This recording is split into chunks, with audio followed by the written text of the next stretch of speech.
गाड़ी स्टार्ट कर।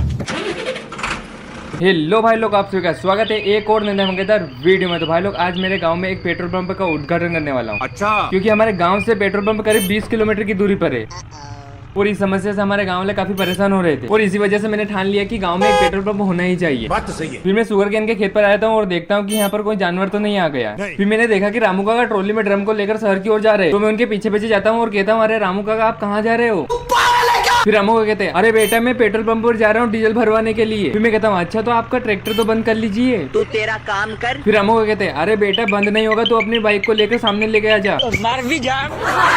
और अब मुझे जाने थे काफी देर हो गई, मेरा इंतजार कर रहे होंगे। फिर रामू काका चले जाते हैं और मैं सोचता हूँ कि क्यों ना मैं भी डीजल लेके आ जाऊँ। फिर मैं अपनी बाइक को लेकर फटाफट अपने खेत पर आया हूँ और दोस्तों को कहता हूँ, अरे भाई अपना ट्रैक्टर को लेकर डीजल लेने चले जाए क्योंकि अपने पास डीजल खत्म होने वाला है। फिर वो डीजल लेने के लिए चला जाता है।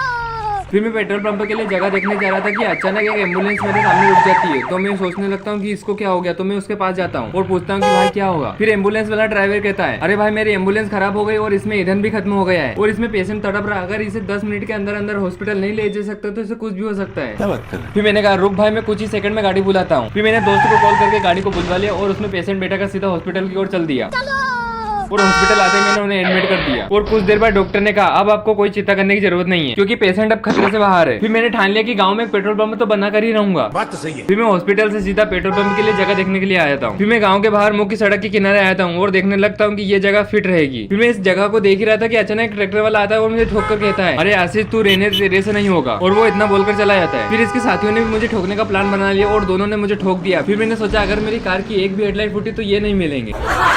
फिर मैंने सारी हेडलाइट चेक करी और कहा इनकी किस्मत अच्छी है। बाल बच गया। फिर मैं बैंक में लोन लेने के लिए आया था और यहाँ पर एक वॉचमैन खड़ा, इससे बात करने लगता हूँ। फिर मैंने इसे सारी सिचुएशन बताई पर इसने मना कर दिया। अबे साले। और कहा आप एक बार बैंक मैनेजर से बात करके देख लीजिए और आज वो सुबह 10 बजे की फ्लाइट से लंदन जाने वाले हैं तो आप उनके पास जल्दी जाकर बात कर लीजिए। ठीक है समझ गया। फिर मैं एयरपोर्ट आया था और उन्हें सारी बात बताता हूँ। तो वो कहते हैं आपको इतना बड़ा लोन नहीं दे सकता है तो आप हमें क्षमा करें। अबे साले। फिर मैं कहता हूँ सर मैं सारे पैसे ब्याज समेत चुका दूंगा। फिर बैंक मैनेजर ने मेरी बात नहीं सुनी तो मैं काफी परेशान हो जाता हूँ और सीधा सरपंच के पास आ जाता हूँ और सरपंच को मैं सारी बात बताता हूँ। तो सरपंच जी कहते हैं ठीक है मैं कुछ करता हूँ। फिर सरपंच जी अपनी पिस्तौल और ड्रोन को लेकर सीधा एयरपोर्ट आ जाते हैं तो गया बेटे।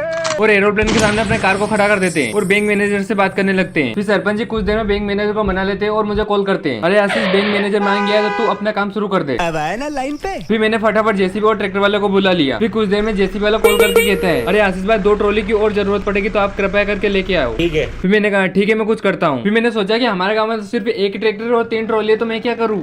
दुख काहे खत्म नहीं होता बे। फिर मेरे पास एक आइडिया है तो मैंने फटाफट अपने दोस्त को कॉल किया और थार को बुला लिया और थार में अटैच करके दोनों ट्रॉली को लेकर आ गया। फिर यहाँ पर हम काम कर रहे थे तो मैंने देखा कि शहर की ओर एक ट्रक वाला जा रहा है तो मैंने उसे रोकाया और कहा, अरे भाई यहाँ पर पेट्रोल पंप बनने वाला है तो आप हमारे लिए सीमेंट की बोरी ला सकते हो क्या और आपके जो भी पैसे होंगे मैं चुका दूंगा। फिर ट्रक वाला कहता है ठीक है भाई मैं अभी जाता हूँ। फिर मैं पत्थर को ट्रॉली में लोड कर देता हूँ और यहाँ पर कुछ देर में ग्राइंडर मशीन वाले भाई भी आ जाते हैं और मैदान की साफ सफाई करने लगते हैं।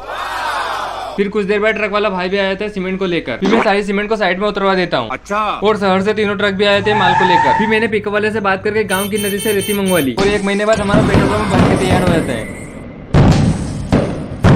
और इसका उद्घाटन करने के लिए बड़ी बड़ी पॉलिटिक्स अपना काम छोड़कर आ रही है और यहाँ पर हमारे बैंक मैनेजर भी आए थे जी वैगन को लेकर और कुछ ही समय में हमारे सारे पहलवान भी आए थे अपनी अपनी स्कॉर्पियो को लेकर और यहाँ पर काफी रुतबा जमने वाला क्योंकि भाई साहब यहाँ होगा हंगामा। फिर मैंने सभी सेलिब्रिटी को कॉल करके बुला लिया और सभी यहाँ पर लैम्बोर्गिनी को लेकर आए थे और अब एंट्री होने वाली है हमारे गाँव वालों की। फिर मैं देखता हूँ कि हमारे गाँव वाले धूमधाम से डीजे को लेकर आ रहे हैं। फिर हमारे सरपंच जी कहते हैं यह केवल एक पेट्रोल पंप नहीं बल्कि हमारे गाँव के विकास का एक प्रतीक है। फिर सरपंच जी की बात सुनकर सभी प्रसन्न हुए। फिर मैंने उसी पर पेट्रोल पंप की ओपनिंग कर दी और सबसे पहले हमारे रामू काका अपने ट्रैक्टर को लेकर आते हैं और ईंधन भरवाते हैं और उनके पीछे पीछे सभी अपनी अपनी गाड़ियां लेकर आ जाते हैं और डीजल डलवाने लगते हैं। तो भाई लोग हमारे गांव में एक शानदार पेट्रोल पंप का उद्घाटन कर दिया है। तो आज के लिए इतना ही, मिलते हैं नेक्स्ट वीडियो में। अगर वीडियो अच्छा लगा हो तो लाइक करे, सब्सक्राइब करे। धन्यवाद।